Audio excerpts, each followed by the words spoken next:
Ginger Prime stands with a rallying call. Pixelit faith standing strong through it all. The frame rate may falter, but hearts won't fall. Chrono rewrites what you thought you knew at all. Late to the game, but his wisdom lands clean. Skill checks are off, that's the price of a dream.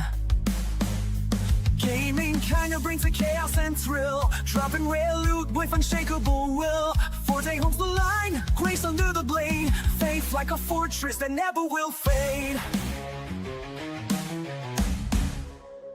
Scrag lights the fire with a storm in his breath.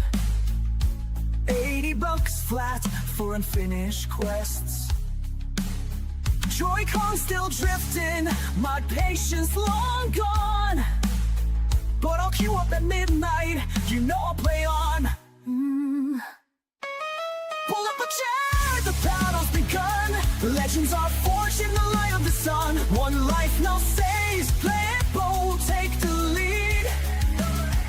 At the Gaming Roundtable where the fearless plant every seed. Reshine by riding tree. Ride no please. Rise through the fire, no checkpoint in sight. One heart, one strike through the endless night. Hello, everyone, and welcome. Happy Friday to all of you guys out there in the internet world. Woo!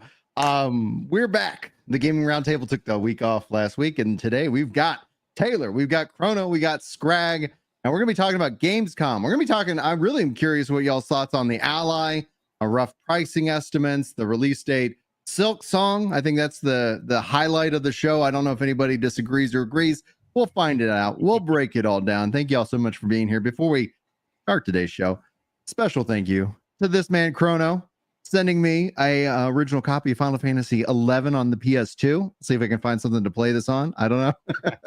But no, this is great. I've got it back up on the wall. I just want to say thank you, Chrono, for this. This is a great birthday present. And it's got the manual. Man, dude, this is such a throwback. Thank you so much for that. Let's toss it over to you, sir. You know, you just did a big recap on your stream talking about Gamescom. What's your takeaway? Solid. You know, I feel like with the, like, it felt like Summer Games Fest just came and went. You know, there was no, to me, there weren't like any major crazy announcements. We got some stuff to talk about. Yeah. I think getting more details on the ROG Ally was nice. Seeing the hands-on previews with it were really interesting. Mm-hmm. I think we saw our buddy Jez playing with it. He was posting on X a bunch of his impressions and stuff, and that OS looks pretty solid. Like that Windows modded Windows 11 looks pretty cool. If you can somehow compliment Game Pass and talk about Sony ponies, this clip will go wide. Well, I mean, this week we also got like the trailer for Helldivers 2, Cross Halo. You know, ODST. I feel like the console wars are just over, you know. So if you're a fanboy, I'm sorry. we did it, boys. With our Game Pass is great. Game Pass is great. The best deal in gaming. Taylor, how's it going, sir? I'm doing well. It's nice to be the only one still going by the name that my mother gave me. I believe this isn't the names that your mothers gave you, but I'm happy to be here. There wasn't anything that like ultra stuck out to me from Gamescom. It just kind of was like, yeah, just regular news day. Kind of seems. Regarding though the Ally, because that was the kind of the big Xbox reveal. We have a release date. It's pricey as expected, but like from dad to dad, because also Chrono, you're a dad. So we'll get Scrag, you know, in the team camp. Hopefully, we'll see. I think his girlfriend listens to the show. No pressure. But that being said, it's like, the value to that. I actually was talking to King Thrash on Twitter. Like, he has his worldview, especially about PlayStation and consoles, and I get it, but I don't. He's like, what, exclusives don't matter? And I was like, no. In fact, it's actually a negative towards your game that it's exclusive, because it limits my ability, because with the kids and with life, I want flexibility. That's the exclusivity thing. It's like, if you can give me that scale, And the ROG Ally, from a distance, I haven't hands on with it, like appeals to me. How do you feel about that? Because you have console, you know, and you're a dad gamer. Like, does that appeal to you, or is this like a unique thing just to me? I could not have been more excited when this was announced, and more disappointed when I saw the price. Yeah. I simply cannot afford it. And like It's you're saying, like yeah. you want flexibility because you have a wife and kids. I also have a wife and kids, and they take all of my money. And it's not just the number. It's like, when has a handheld ever been double the price of the console that I currently have sitting right there? It is absurd to me that it's literally $100 away from being double the price. So it's essentially double. I got that for $500. Now they're asking for $900 plus tax, which is almost $1,000. It's insane. Like, when is the handheld version was always the weaker and the like, hey, it's on the go, you can get it for maybe 2/3 of the price of the main console. Now it's double. What are we doing? Going in the wrong direction. At the same time, we've seen like the Switch OG #1 go up in price. PlayStation just announced. Use Gamescom to like not announce anything other than a price increase. Which I was like, I still don't understand that. I still don't understand that. They're the big dog. Like, it's like they had the ultimate power play. That's like, they could delay that price increase for a long time and make Xbox look even dumber for like, yeah, Xbox was like, you know what? I know our console's not selling great. How about we raise the price? That's clearly the problem. You know, I think a lot of that just comes from the current trade situation with tariffs and everything. You know, we don't have to get into that side of it, but we do have to acknowledge that at least they're going to tell us that's the reason for most of these price increases. So if that's to be believed, I think the ROG Ally Xbox version might have come in cheaper, you know, a couple years ago. And you know, I have the solution to all of your problems. You don't have kids? No, I just posted a link there in the chat for everybody to check out. So if you open that real quick, like in real time, okay, all right, yeah, right now. All right, so far away from my computer. Is it worth it? Should I bring it up? You can bring it up. Let me see if I can do that real quick, guys. All right, you're gonna ruin my joke. I was gonna pivot to you and be like, Scrag, you're also poor, so how do you feel about the price? Because I was like, yeah, well, I'm assuming it's a link to sell my kidney. I'm assuming it's very creative. Wait, just wait. We're getting it. Okay, and I just saw the title, and that was enough. Is this sharing the sound? Can y'all hear that? Can y'all hear that? No. Okay, hold on one second. Yeah, all right. We're doing it live. Stop screen. Yeah, we're doing it live. We're the best podcast in the It's fine. The title's all that matters, right? Yeah, I saw it. Install Game Pass on SteamOS. Got it. Okay, message received. Oh, it says share a tab. Okay, that makes sense.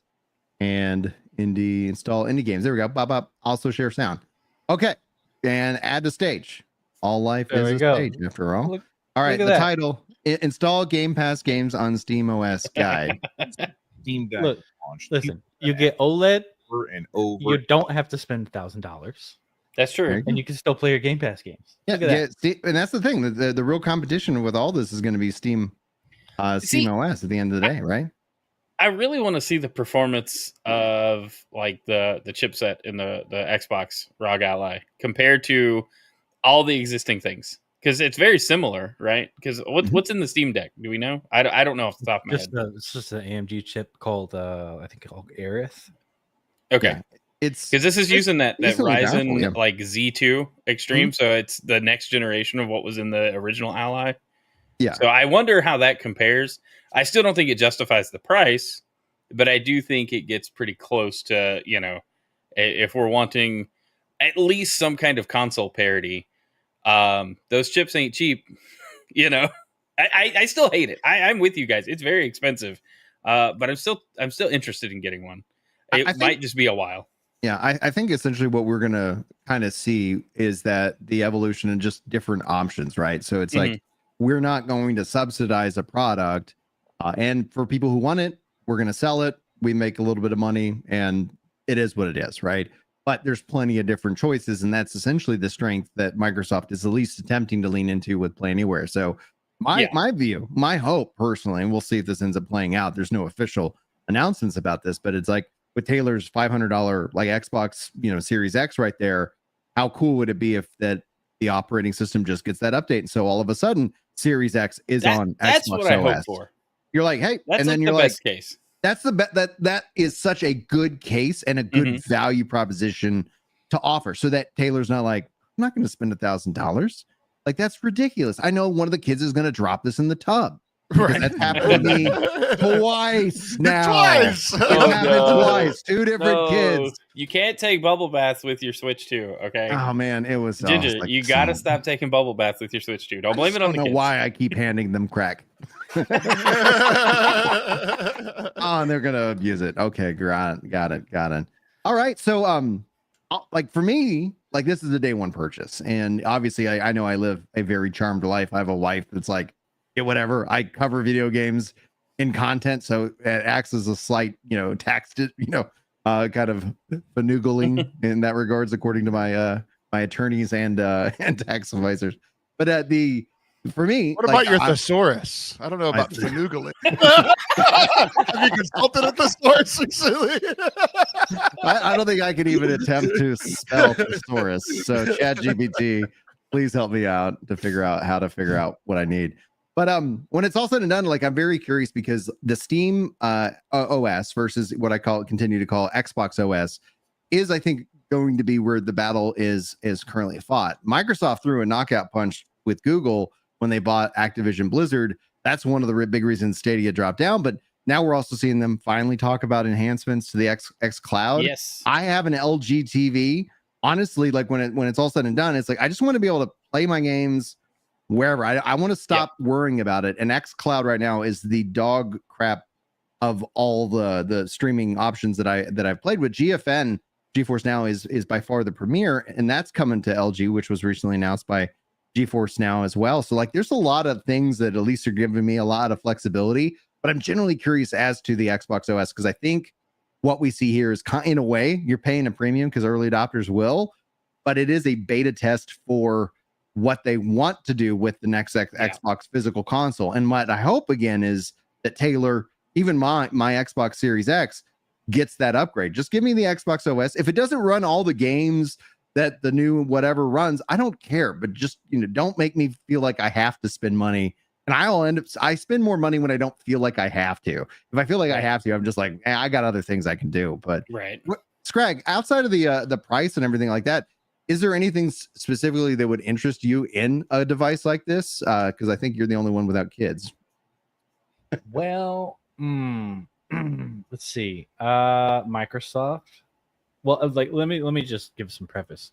Yeah. So as a nerd with a computer who knows how to use it, no, not really. Yeah. So I already have a Steam Deck. If I didn't already have a Steam Deck, I would just buy one because it looks less gamery than this. They're both game consoles. They both are obvious about what they are. Yeah, right. It's more affordable.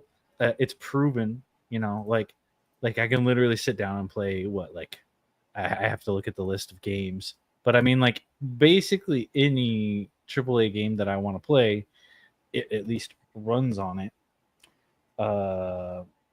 Let's see. Is there a Steam Deck section on the page? I don't know. Anyway, point being, it's proven there's plenty of like compatible games that we know of already that we know don't have a lot of issues. Even if they only run at 30 FPS, that's verified. Because I can, and that list is growing. Yeah, it grows every day. Like they put out, what is that? Not Glorious Egg Roll. That's the hacker who adds to it. But the Proton, the Proton updates like every other day or something like that. So every single week you're getting more compatibility, bug fixes, more improvements for like a bunch of games. So just in sheer terms of amount of games that are available versus publisher of said games, which, spoiler alert, you can play Halo on the Steam Deck as well. So it's more of an Xbox than like, an Xbox at this point, I feel like, because of the Halo availability. Because I can even play the original If I really, Mhm. if I had it on Steam somehow, which I don't think is possible, but you Mhm. could do it anyway. You could still do it. Taylor, And I are know you you could gonna probably still do it on Ally too, Mhm. but like just on looks alone, looking at the body of that thing, it looks like that thing would be a nightmare to like put in a bag, if that makes sense. It's not sleek. It is not Yeah. in any way sexy at all. I do think it looks better than the original, like the existing ROG Ally. Oh, definitely. Because I don't 100%. I don't like that slate flat. I don't even really like the way the Steam Deck looks, to be honest. It looks very uncomfortable to hold for long stretches of time. Believe it or not, it's actually extremely comfortable. So like on the back, I don't have mine in my room, but if you've never held one before, on the back of it, there's like a grip Mhm. that Okay. you grip onto, and then the paddles are there. So you're like Yeah, the little holding buttons. a pistol grip on Yeah. both sides. It's actually, I like how they did the buttons on the Steam Deck, namely because same thing even with the new Switch 2 controllers. It's like the paddles that they put on the Xbox Elite, controller a little bit more like, I'm like, I'd rather them be a little bit more subtle and kind of built in. And so honestly, like I'm really That's why I hoping like that the Pro controller on the Switch. I like too. the Pro controller, like, and this is usually my go-to, but the Switch 2 one, like, is really, outside of the fact, like, if they would only reverse the ABs so that everybody's kind of standard, it drives me nuts. Then this would be kind of probably my go-to controller, just because how it feels and plays. The And Ally options- looks like they cut a GameCube controller in half, like one of the Yeah. wave birds, and then put a console in it. yeah, Like the I mean, GameCube keyboard. exactly. Yeah, it looks like that. Yeah. I remember. I think I had that for Phantasy Star. So it's like not GameCube, but the Dreamcast one. But yeah, they did one for the GameCube as well for Phantasy Star.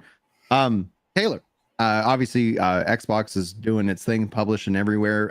PlayStation now is starting to publish official, not the MLB stuff, which everybody kind of excused. Officially by PlayStation, Helldivers 2 coming next week. Are you going to be playing it on Xbox? I will not. I didn't like Helldivers 2. I played it on the PlayStation because I have that as well. I thought it was boring and repetitive, and I know that is like I know that I'm the weird one, but I just thought it was boring and repetitive, and I was like, yeah, the bugs explode. Got it. I've never lost once. I don't understand the appeal. So I'm happy for everybody else, but I was bored by it 1.5 years ago. So now everybody on Xbox can be bored by it. Yay! Are you gonna be playing the Gears of War on PlayStation? I will not. So here's a weird thing for me, and it actually leads to a question for Scrag from the video that he because like now that I'm like so disappointed by the ROG Ally X price, I am looking for either do I have another option or I just have nothing, which is what I have now. So like you shared the video about being able to play Game Pass games on the the older console, like. How difficult is that? Because I'm an idiot. Like you said, you're a nerd with a computer that knows how to do it. Like I like the simplicity. Like that's why I have consoles instead of like PCs, because I don't want to have to build and tinker. Like you shared the video. Like if I watch it and bought a Steam Deck, could I do it in 20 minutes, or does it take a little, as Ginger would say, finagling or whatever the hell he said earlier? As long as you follow the instructions. Well put. And good call back too. Google any issues that you have. You only have to do it once. Once it's set up, it's like set up into your like game library. Yeah. So like for most things, like there's a launcher for it. So like you could even, I don't want to go into too much and scare you, but you can literally play like basically anything on it, even games that you're not supposed to be able to play on it, like from a certain publisher that is rhymes with Lamendo. So yeah. So yeah, like and then all of those things you set it up once and then it's in your library and you're done. That's awesome. Because like that's the thing is like I don't want to have to buy games twice. Like I got Helldivers on the PlayStation. I don't want to pay for it again. Well, that's a bad example because I don't want to pay for it at all anymore. But like even if like Gears, like I like Gears, like I don't want to have to buy it again on my PlayStation because I already either bought it or have it through Game Pass. So it's like I want to be able to buy something and play it on a handheld. And maybe you have my solution. Maybe I'll go with Steam Deck. Even if you play like something like Final Fantasy 14, which is big on this channel, if you have not bought the Steam version and you only have the PC version, there are also ways to play that on the Steam Deck as well. Yeah, you can, a little bit of a workaround for sure, but still available. Yeah, and that's actually a really interesting point. I wonder how they're gonna how 14 would actually run on this, the new ROG Ally X in this case. I personally more actually excited that Final Fantasy 11 will This was officially be running on it. You're going to be Probably running. run like a freaking dream, dude. Yeah. Oh, it's going to be amazing because there are like I've run into a little bit of compatibility issues with Final Fantasy 11 on Steam Deck, but all in all, like it works, it does the job. And that there's a part of me that's like, man, when I put 11 on the new Xbox ROG Ally, like I'm like, I'm excited because it's Windows based, so there's gonna be less issues like that. And then like I keep telling people, I was like, well, and then with the next Xbox when it comes out, again, hoping that the Series X also gets the same upgrade.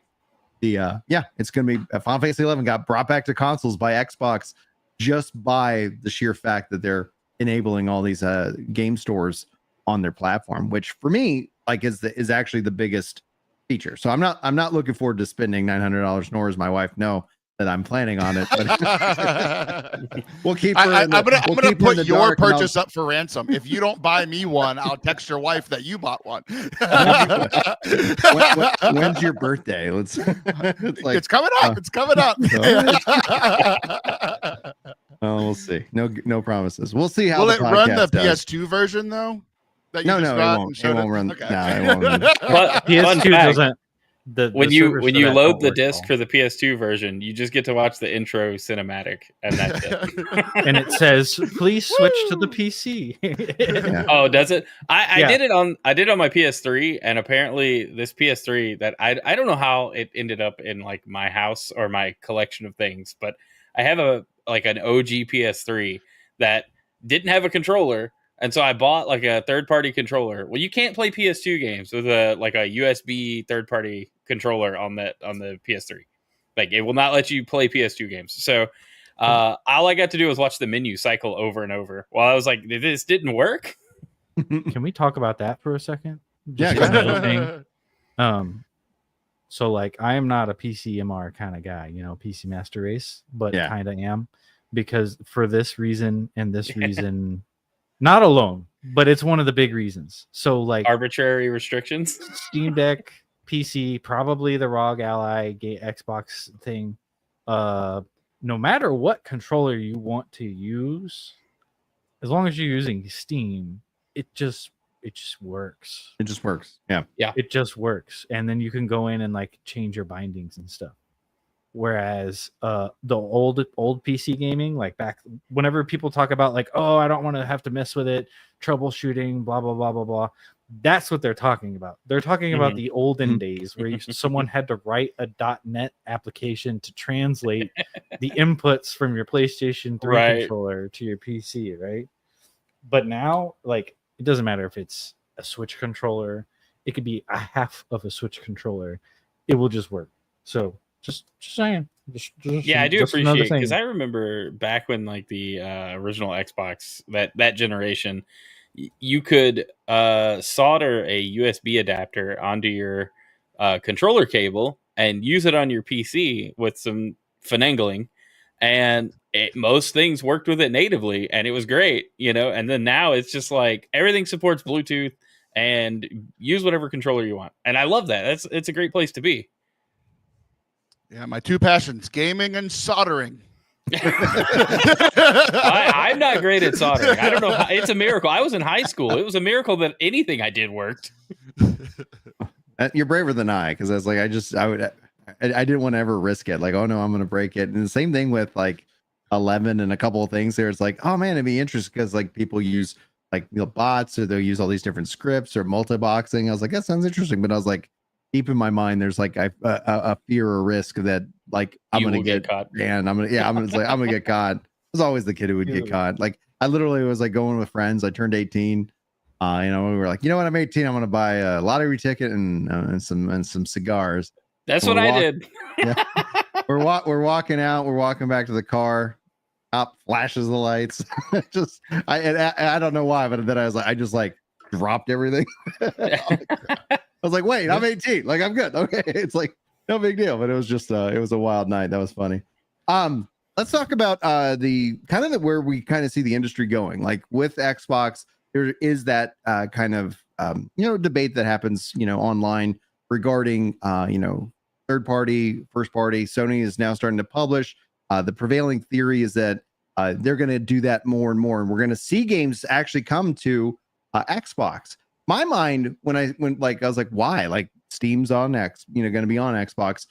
Why are these companies do this extra lift? But based off of just what we know, where do you guys think the industry is headed? Is it headed in the way that a lot of the diehard Xbox fans think it is, or is there some happy medium? Let's go with Taylor. I have no idea. I cede my time. Okay. Chrono. Well, I don't know, man. Ideally, like I've always wanted the platform to matter almost nothing, and the focus to be on games. And I feel like with the weight that the AAA industry is like crumbling under, I'm seeing just a lot of indie studios getting a lot of attention, and we've seen that for a number of years. But I think we're at a place now where putting an indie label doesn't, you don't instantly think some kind of pixel art side scrolly or pixel art. You just put pixel art in front of it. That used to be what indie was, right?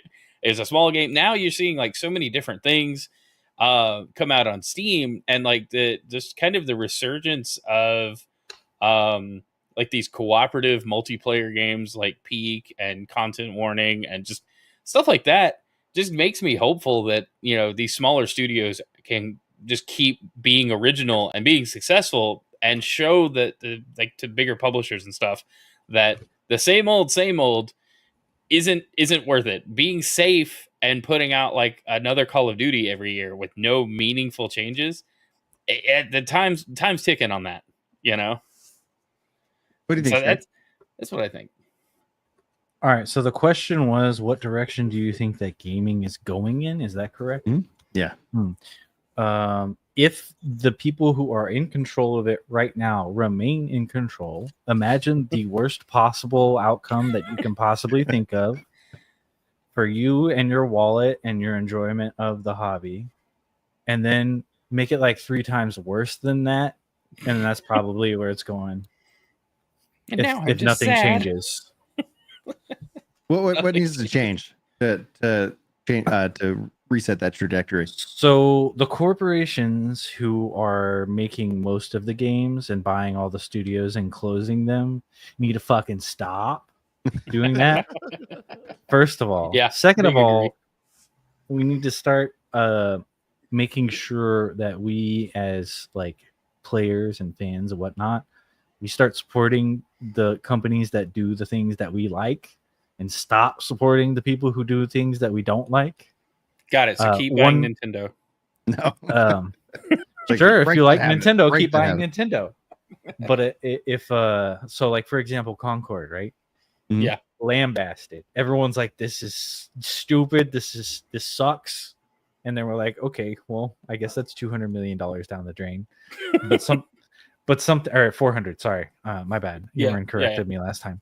But something like Peak, where it's like $7 and you and your friends push each other off of cliffs and stuff for like 6 hours straight, and you're like having tons of fun. We need to make sure that those companies get as much money as they possibly can, because they make stuff that we like without preaching to us, without like trying to milk us for money, and without like what do you call it? Can't think of the word. Virtue signaling. They just do a cool thing and they say, here's the cool thing, buy my cool thing, and then we do. And that's how it's supposed to work. So I think we just need to keep making sure that games that are not good do not get bought. But also on that note, sorry, I'm going on a bit of a rant. 100 million people play Roblox every day. So we need to take Roblox down. Oh man, it might take itself down the way they're headed. But it's funny you mentioned Peak. I played it for the first time this week, and I get it. Like I that's the kind of experiences I want with games. It's a fun gameplay loop. You play it with friends. It's a bunch of laughs. Everybody has a good time. Even when you're like losing, you're still enjoying the game. And like that experience, that's almost lightning in a bottle these days, right? Like it's so hard for especially the bigger companies, to be putting out something that I've been thinking about playing that game again since I played it on Tuesday's stream. Like, that's how much I enjoyed it. Mhm. You know, and it wasn't so much the gameplay, it was the community coupled with the way the game works and just all the little intricacies of playing with friends and just having a good time. But it was kind of just pure entertainment. You know, it didn't try to teach me anything. I really didn't learn anything except that I can't trust my friends. You know, so Never yeah, I'm with could. you on that. I definitely see that. Like I think we as consumers do need to like ease up on buying like the big releases every year, but that'll never happen. Like, everybody's don't going to know, buy man. Madden every year. Yeah, there's the people there's who are going to buy definitely Madden are going to buy they're gonna buy Madden. Madden, regardless. Yeah. But Same thing with essentially, the- like if they keep increasing prices and things like that, like Mhm. you know, to your point, like at some point you can easily price out the market. I know for a fact that I buy less games Yep. than I would like at that $7, $10, $15, even $20. And what I find is like with like probably the vast majority of gamers out there right now, like I'll wait till it goes on sale and they have Yep. these deep discounts that happen ever so often. And then I sit down and I'm like, oh, I'll pick it up and maybe I play it for a little bit. Maybe I really like it. Maybe I say I'll get back to it and never do. You know, it's like that is essentially what it is. I think from a development perspective, and we saw a lot of there's been some frustration around some of the AI stuff with the anime Sekiro, the anime that was announced. But when we think about like while there's that piece of the argument, smaller studios utilizing AI to bring interesting and fun experiences to life where you don't need, you know, a $200 million budget to make your game. Well, you could They don't need $200 million to do what they did. They don't need AI to do what they did. They don't need AI either. don't need some- All they they need just need is- small focused teams and Right. an idea that like they well, built. that's what that was the point. Like I remember back when y'all remember the movie Blair Witch Project. Yes. Like the guy who funded that, like, was like, well, instead of taking $300 million and funding one movie, right. how about I take the, you know, that and fund 10 movies, each with a $30 million budget and see what hits. And he had a couple of really big, huge hits that it was like, Yeah. yep, that was great. He had some, you know, things that didn't go well, but it was Mhm. like, yeah, I think that's essentially where you get to see in terms of like risk. It's like, yeah, maybe we start to see Sony having kind of that more like, well, let's just, you know, let's not have to spend $200 million. Let's spend 20. Let's see what we can come up with. And if it's a runaway hit, great, because you brought, you know, Roblox, but Minecraft, Fortnite, like these are the games that my kids are playing. Like it is rare that they come and ask for a video game. Like Yeah. it's they have everything that they in their mind need. And they're also, what's an interesting kind of effect. I'm curious about y'all's thoughts. Back in my day when I was a kid, I had the EGMs, I had the Game I was Informers. literally I going don't to let bring my that up. kids go look online. I'm Yeah. not gonna like, no, go, why don't you just go watch YouTube? Absolutely not. No. Like, Heck no. heck no. You know, and it's like, so it seems like to me, there's also another big divide from a generational perspective, right? Like, Yeah.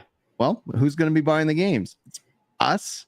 Like, you know, kids aren't, you know, they don't have money. At least, you know, mine don't. Taylor's apparently are little thieves, but Well, to your point though about like your kids only playing what they know and they don't ask for a whole lot. I mean, that's kind of what's happened with Fortnite and Roblox and Minecraft. Like specifically, you've had all these kids grow up like enter like teenage years and adult years only playing like a handful of games. Mhm. Even as they've gotten older and learned that there's other stuff out there, they still go back to what they know. But then, like, I think, like, the only time my kid ever asks for a new game is if we're watching, like, a games showcase together or a trailer for something. And she goes, hey, that looks fun. I'd like that game.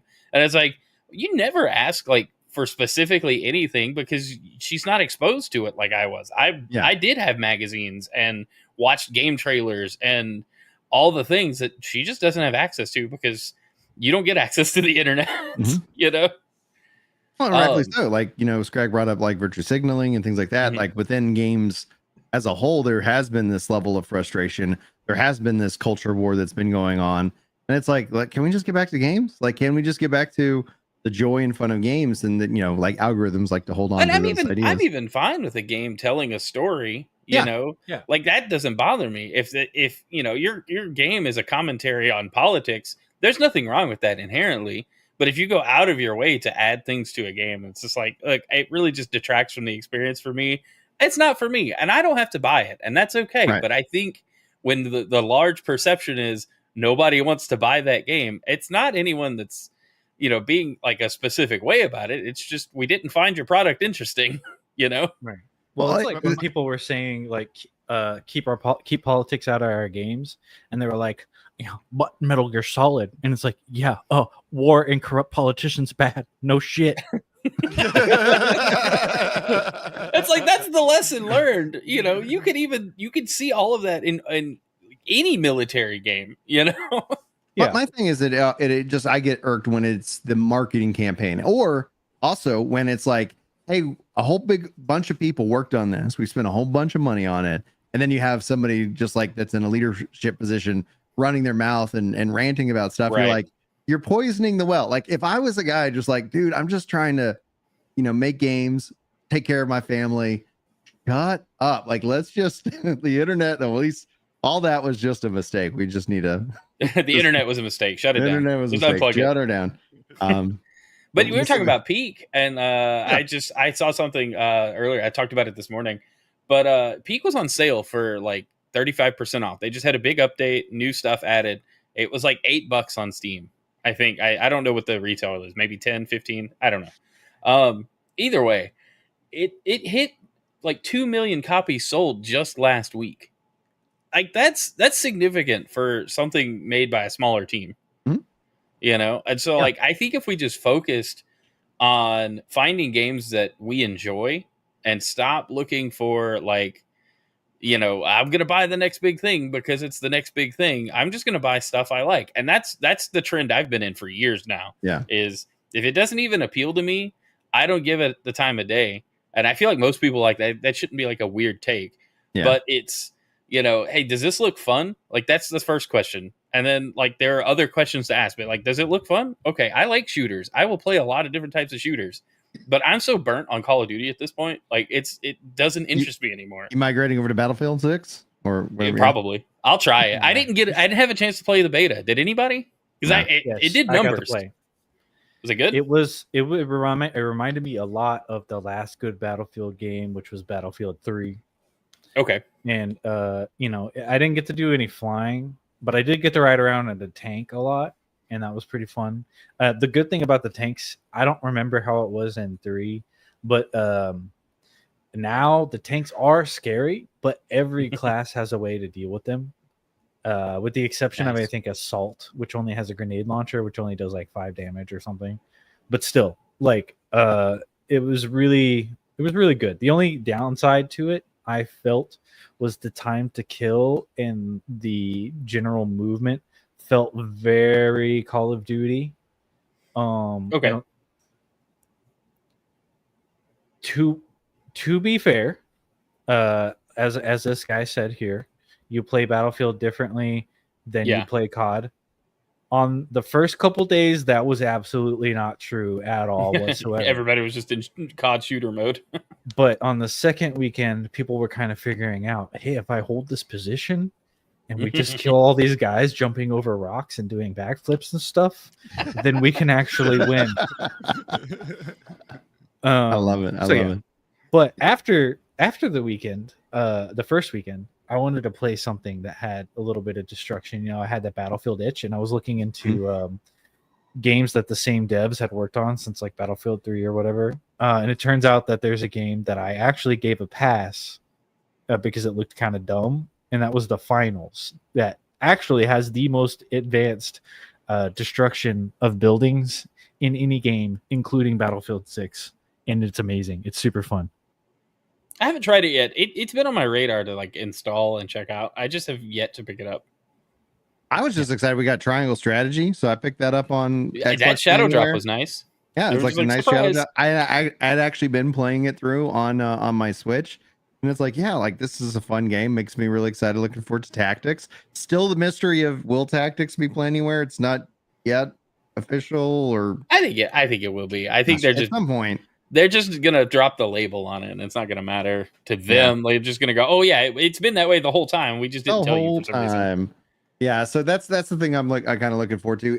Speaking of like games and fun and in indie to a degree, big announcement with Silksong getting a release date from Gamescom. Also playable. Like again, I think they're partnering up as a part of a marketing promotion with the Xbox. ROG Ally.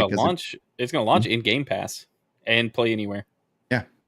So what do you guys think? Is that a game that you've been excited about? It's been a long time coming. I think wasn't it announced in 2018. Scrag. Oh. I'm thrilled. I just played the first one within the last year. Yeah. And it was awesome. My kids loved it. Like it was one that they could watch along. Play. That's what I need to do is get them to play that game. So my kids asked, and I think my son could probably figure it out. My daughter really loved watching it because there's like the female protagonist at some point. Spoilers for a game that came out a long time ago. Yeah, exactly. But they she was like, "Can I play?" I was like, "I don't think so." Like, and it wasn't like a parent thing. I was like, "I don't think you have the ability." But like, it's because it does. It gets very, very difficult. It's very fun. So I think like part of me wants to play it on day one just because it is launching day one in Game Pass. But I also just beat it like 6 months ago, and I still feel like this absolute well of pride that I don't want to lose that well of pride by dying to the first boss 80 times. So. It's so good. I want to sit down and play the Ori series because after spending so much time, my daughter did play that because like I absolutely adore No Rest for the Wicked, and when that game comes out, Taylor, on console, like that's something that I'm like for your birthday, well for sure do it. Right. I can afford that, but it's like it's so good, and it's like and the problem is that for me it's so good that I'm like I want to go check out their other games. And I'm like, or I could just keep playing No Rest.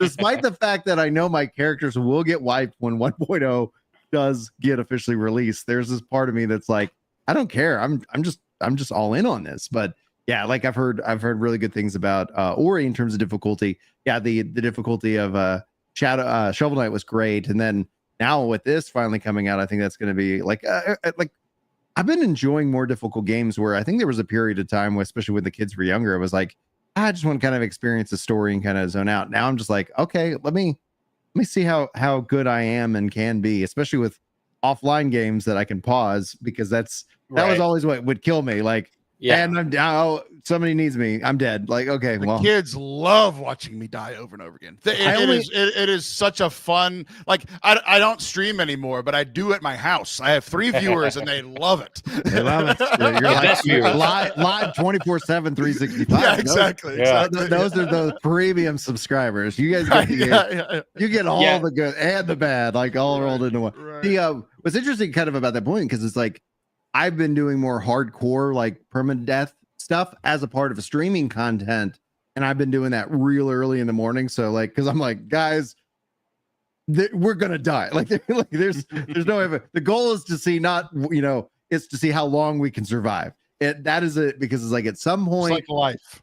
Yeah, exactly. At some point, someone's coming in this door, and I'm gonna have to stop, and I'm gonna be in the middle of a fight, and that is what it is. But no, I'm looking forward to the Silksong. I mean, the fact that again, Game Pass, Play Anywhere, like all of those things. I'm like, great. I'm subbed.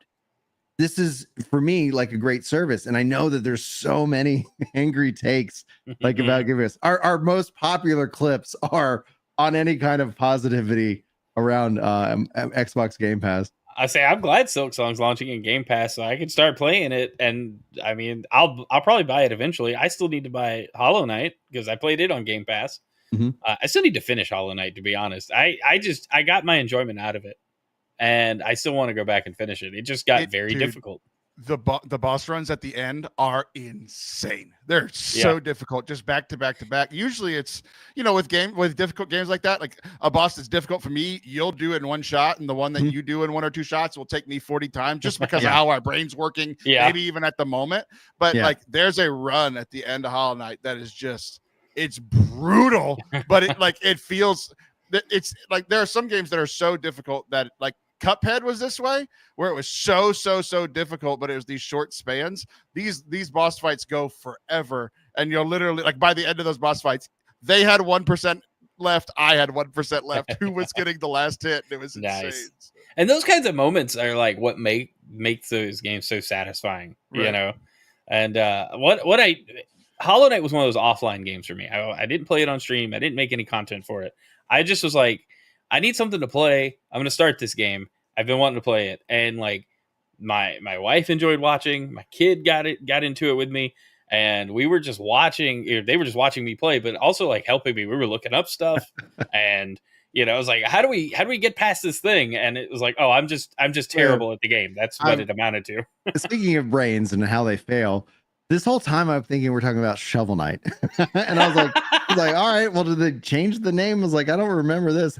Just had to look it up because I was like, y'all keep saying Hollow Knight. Am I hearing you right? No, I've been reading The it bug wrong game, this entire time. not the night game. I was like, yeah, I love me some I Shovel played Knight. both. Both were good, but Hollow Knight is better. Cool. I also really like the art and like the music and like just the visual, like the whole presentation. I watched the show, the Silk Song thing, and I was like, visually, I was like, this looks a little bit different from what I remember. So different than Shovel Knight. So weird. Wow. So what weird. a change. The Dude, lines I are love so it. smooth. That's the thing, I man. bet you Just were like- so confused when I said there was a female protagonist. You're like, what the hell are you talking about? It's clearly a large male knight. Well, I was like, is this I was like, if That's this is a fantastic. Samus Aran Lady kinda- Brienne, yeah. kind of twist Yeah. at the end. It's like turns out the whole time. Yeah. So that makes a lot more sense. I love- am no I love Shovel man. Knight. is the end I of need Shovel Knight. now that means now I need to go play Hollow Knight. Like it's like Yeah, you do, there we go. Cool. Now I'm on the same page. They are the You- same game. dude. They're Those not the same game. Excuse me. Yeah. those are great. Like play when you can experiences. Because you can play. You can do a lot in a short span of time. Yeah. In Hollow Knight, you can do the same thing in Ori. The Ori games, you can get to a checkpoint basically, and have accomplished something towards your progress. And I just those kinds of games make such a good case for a handheld for me, and like play anywhere, because in those short spans where I don't have a lot of time to like sit down, turn on the TV, and like zone out, maybe I could just have the handheld with me. That would be good. That's some people will always ask, like, Brian, how do you play video games? It's like, honestly, it's like in short spurts. I get up real early one day a week and usually play, and that means I can play uninterrupted, and that's fun. But yeah, it's like it's on the handheld. Last night, kids were in bed. Julie and I were catching up on different things. Fired up the Steam Deck, booted up GeForce Now, and I was playing, New World, because I was like, oh yeah, they got some stuff, and I was, just running around and doing stuff, and I was like, it was great. It doesn't have to be so like focused. It can be more casual, more passive, and that's something I was like, yeah. And then when I do have the time that I'm like, yeah, I'm going to really dive into a specific game, that's what I get to do. And so it's those times are fewer and far between, but like at the end of the day, it's like if it wasn't for handhelds right now, I think it was King Thresh. He was like, are you even a gamer? And it's like, I think I am. But not like, but now we're like, if Activision and Microsoft are going to count all those moms playing Candy Crush as gamers, you're definitely a gamer. Definitely, for sure. I definitely was somebody like, I love the information. I love being excited about these things. I'm looking forward to a bunch of different games like Light No Fire. That's one of the games that I'm just like, give me some information on that, please, Sean.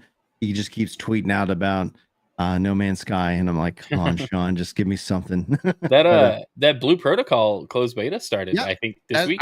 I was playing that, so I can officially talk about that. I've been playing that here and there. It plays great so far. I just installed the closed beta and stuff like that, so I'm gonna step into that a little bit this weekend.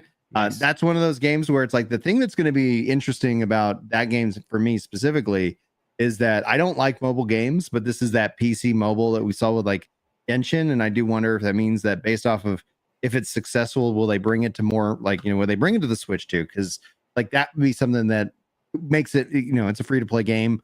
So there's no like, hey, no real risk. I could put it on the Switches and me and the kids might check it out and have some fun. But no, I like it's different from Blue Protocol. So they have made some changes, especially to characters and story. No big deal. Like it's like, okay, that game's gone. Nice. This is the new one. So that's actually I think one thing let's talk about briefly before we wrap up with what we've been playing is that Yoshi P was tweeting out as a part of Gamescom. He showed up there.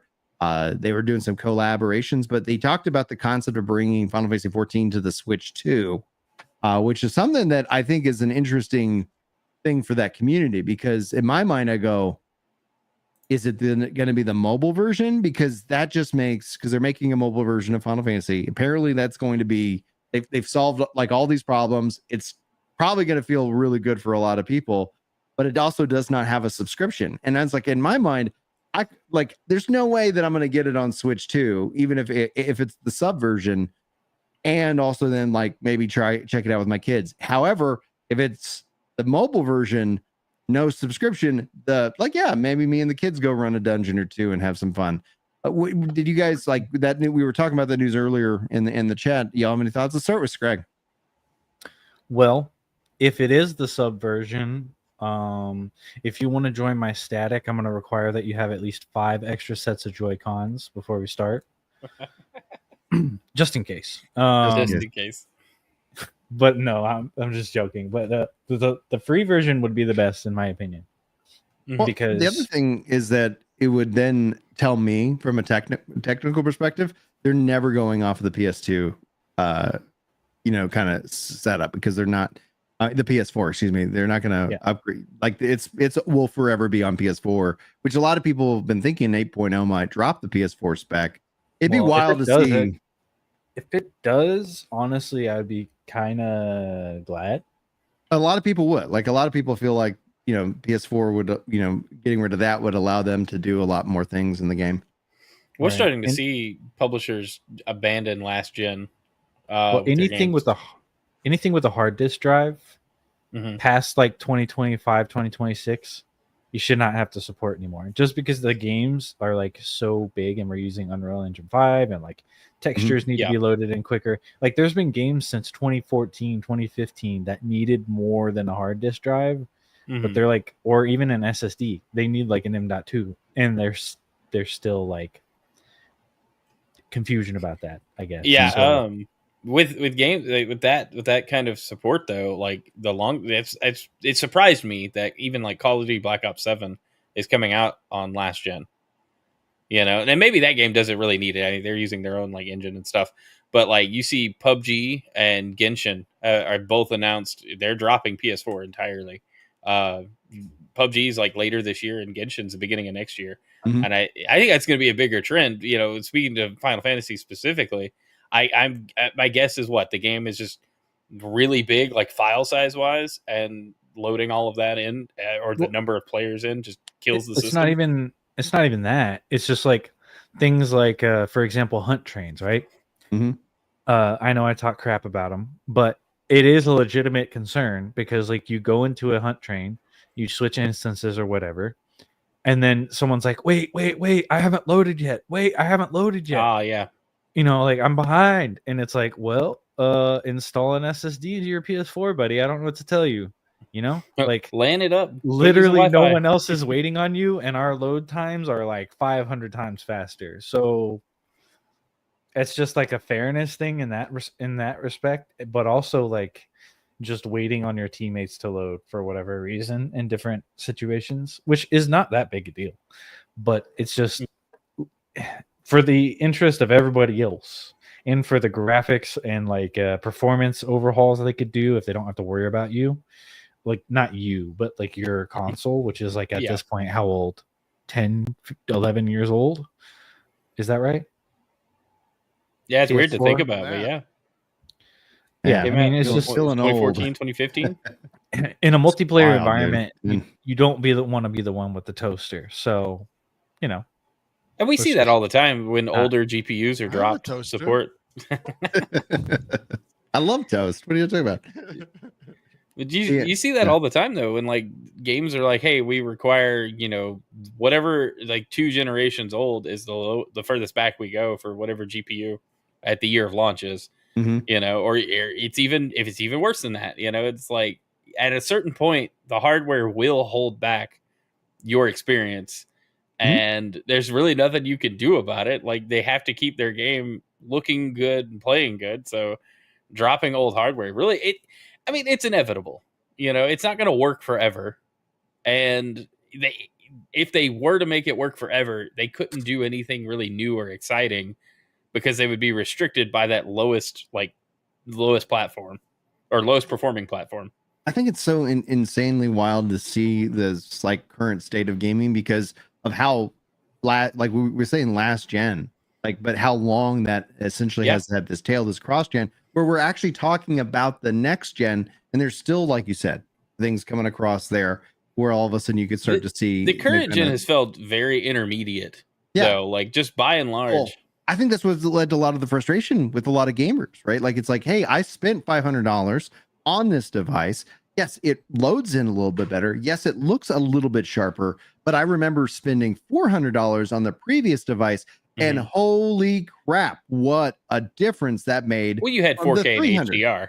Well, exactly. You've seen these bigger kind of leaps that brought in, you know, just like these massive leaps.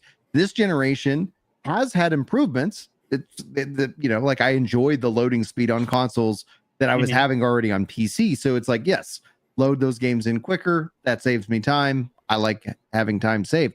But essentially for the next step up is like, if that's just another just small iteration, but now they're even asking for more money. Like it is possible that we would see $1,000 console. We're seeing a handheld.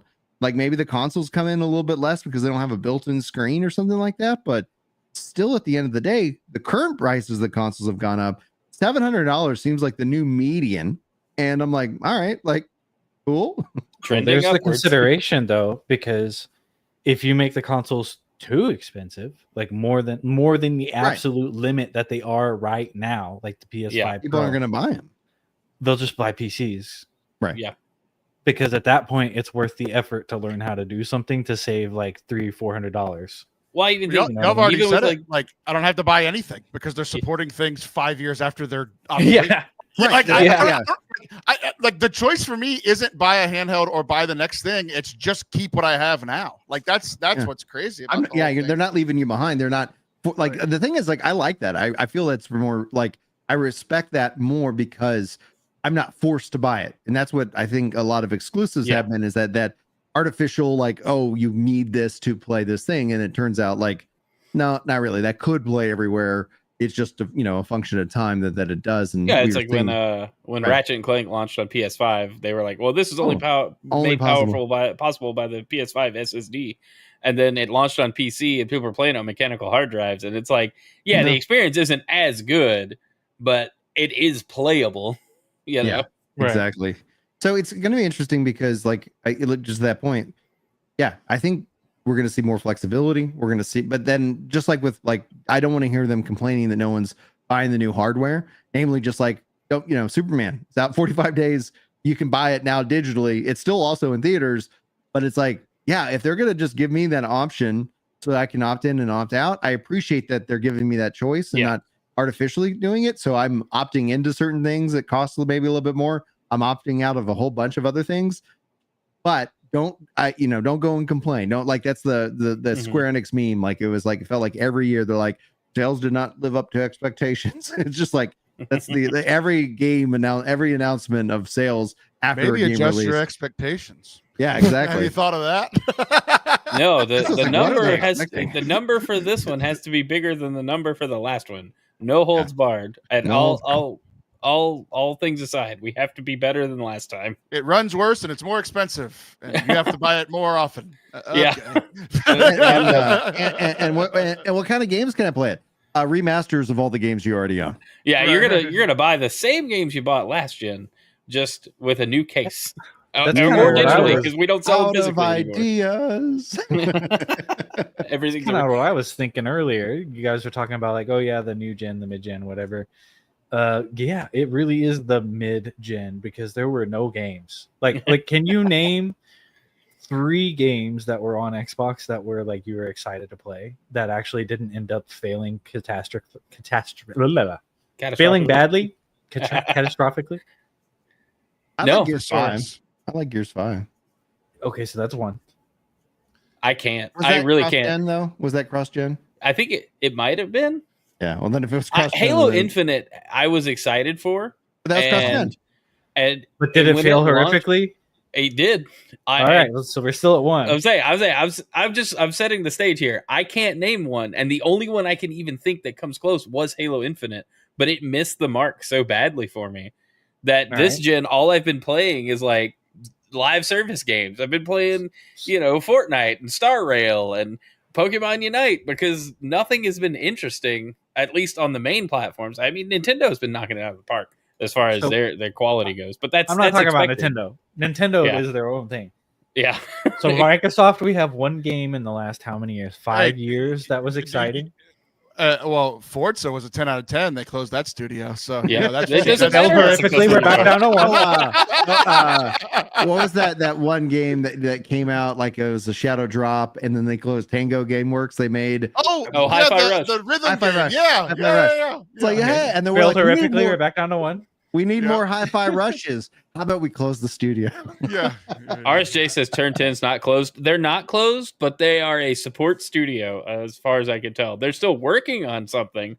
But I think Horizon 6. I think essentially when it comes to but that's Playground. Yeah. Like that's Turn 10's minimally involved in that. Gotcha. Supporting doesn't mean developing. But anyway, next we go to Sony. In the PS5, name 3 games that you're excited to play that didn't fail horrifically. I mean, I enjoyed Final Fantasy 16, but it's everywhere PC, now. Yeah, of course. God of War Ragnarok. Was Okay, that that's one. cross-gen? That was awesome. I loved that game. I don't know. I think Ragnarok was cross-gen. I don't think Isn't it was. it now out on PC? Well, not on PS4 is what I'm. Okay, yeah. Because, I'm talking about specifically for PS5. Yeah. So that was are we counting PC? Because I mean, like I don't know if it came out, but like I remember I had to buy my PS5. It doesn't matter. It's on PS4. God of War Ragnarok is on PS4. It wasn't when it launched because it's literally the reason I bought my PS5. Yeah. And it's on PC as well now. So so we have we'll just count God of War period because that's like since the PS5 came out, and then we have Helldivers, but no, that actually came out on everything else. It's Final Fantasy 16. No, that came out on everything else. We got Spider-Man. No. What else? Was 2 on the PS4? No, Spider-Man 2 came out on PC, I think, didn't it? Yeah, PC, but not PS4. It eventually launched on PC. A year later. Okay, so Spider-Man. Yeah. And I mean, I'm looking forward to Yote, and I don't see it being a flop. And that's next. I mean, that's months from now. October. It hasn't come out yet. Yeah. Well, it hasn't come out yet. No. Yeah. But I mean, in however many years since the PS5 came out, there are 2, possibly 3 examples of games that we're actually excited about that you could only play if you bought that console. Not exclusives. I mean, like obviously there's timed exclusives, but I mean like a reason to buy the thing, right? Well, even so, like it's just so shit right now, guys. Like I don't know how else to say it. It's just it also doesn't help when you had something like you had Final Fantasy VII Rebirth. Move units on PS5, but still disappoint and miss its sales targets. Yeah. Like people love the game; it was well received. But like, what do you think? Like, change the sale targets. How many times do I have to say this? I'm saying, like they everyone loved it. It made millions of dollars. Flop. Yeah, they're literally going, "Hey, those COVID numbers were really good. How do we get back there?" It's like, well, you don't develop a new strain of. Well, and that goes back to like again, especially with Square Enix specifically. It's like then they're inviting the Expedition 33 team to them and having kind of a powwow, see what they can kind of learn from them. It's like, Square Enix had brought in they had the team come to Japan and had a little get together and kind of talked about ideas and stuff like that. And I was like, that's great. Have they been let go, or are they still being held for ransom? Breaking news: Day 72 of the Expedition 33 team still being held at the Square Enix. They got Yoshi P in there with a baseball bat. Like, listen, turn-based games are dead. That's what He's making a watch. Shooting today. He's making we gotta make it so accessible that there's no RPG. We got to make it so accessible that the player you can't make any choices. So therefore, everything is the same. It's like that is the biggest pain point for me with what modern Square Enix right now. Outside of like they standalone like tactics and things like that, I'm excited about. But yeah, so nice. It is our time to wrap up the show. I'd like to end with the what are we playing? Start with Taylor, returning guest. I'm playing last year's news, which is all I do these days because, as we mentioned earlier, I can't afford anything, so I wait to the sale and I play last year's game of the year every year after it came out. So I am wrapping up Metaphor ReFantazio. You might have heard of it for being last year's game of the year. I love that game. I loved it until the end they duped me. They said, "Would you like to go fight the last boss?" I said, "Yes." They didn't tell me that it was like a 7-day dungeon. I have no MP left, and I'm fighting the hardest boss in the game. And I've died multiple times, which again, my children are very much enjoying. I am not. I think I might have to quit Metaphor Refantasio with 2 bosses left. Oh no! Oh no! Oh, keep us up to date on that. But it was a great 85 hours before the last fight. Oh yeah, that's the thing. It's like turn-based or dead. It's like it's literally been a nomination every year, you know, like nonstop. Scrag, what do you play, man? I played like 20 hours of the finals, and I also played a little bit of Warhammer Dawn of War remastered, or not remastered, definitive edition. Nice. For like an hour or so, and then I tried out some of the new characters in Deadlock, which I think I'm allowed to talk about Deadlock, right? Yeah, it's been a while. Yeah. There's no NDA anymore, so yeah, there wasn't one to begin with. There was one I joined. They said, "Please don't talk about our game." That's not an NDA. I think they'd follow it more if somebody asks, "Please," than maybe sign a piece of paper. I always try to be real nice to ChatGPT. So if in the worst scenario, I use please and thank you more with ChatGPT because it costs them millions just from us asking, like being nice. The politeness costs the server. It has an incurred server cost every time we say please and thank you. There you go. That's how we ruin it. Battlefield 6. Also. Just using ChatGPT in the South costs them millions of dollars. Thank you, ma'am. I appreciate you. We should all adopt a good Southern hospitality and share 'em with Yeehaw. the AI. Yeehaw. Let's go. Ride 'em, cowboy. How about you, Chrono? What you play, man? Ooh, that's a good question. I've been playing a lot of Pokemon Unite because I really have been trying to rank up in that game. I don't know why. I've just been enjoying it. It's in a good spot, it feels like. Yeah. And then outside of that, DK Bonanza is still very much. I'm trying to finish it. I'm getting close to the end. It is so good though. Mm-hmm. I think for me, it's like I was gifted Strangers of Paradise, Final Fantasy Origins. Started playing that. Did a little bit of stream last weekend maybe. I had a blast, and I was like, "Oh, this is great." So I'm gonna have to come back to that. And just haven't been able to return to it. Just been focusing in on the Blue Protocol stuff. Nice. And I think especially as I look kind of into this next week, probably going to do some more Blue Protocol, probably do some New World, more Final Fantasy 11.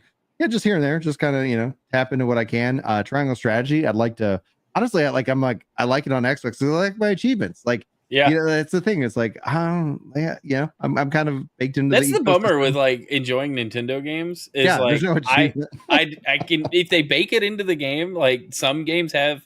GK has a thing where it's like, hey, you hit this milestone for breaking this much material or whatever. Mm-hmm. Yeah. It's not the same though as that achievement pop at the bottom of the screen. It's like you did the thing, right?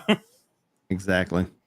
All right, gentlemen, thank you so much for taking time out of your busy schedules to sit down and talk with us about games. We'll be back this time next week with who knows what's going to be going on. Now that Gamescom is set and done, then we might start to see a steady flow of different news and bits, but here we go, getting ready to wave goodbye to the summer and hopefully hello to a much more enjoyable climate, especially for us Texans and Southerners here in the great United States. All right, guys, thank y'all so much for joining. Hopefully we'll see you next week.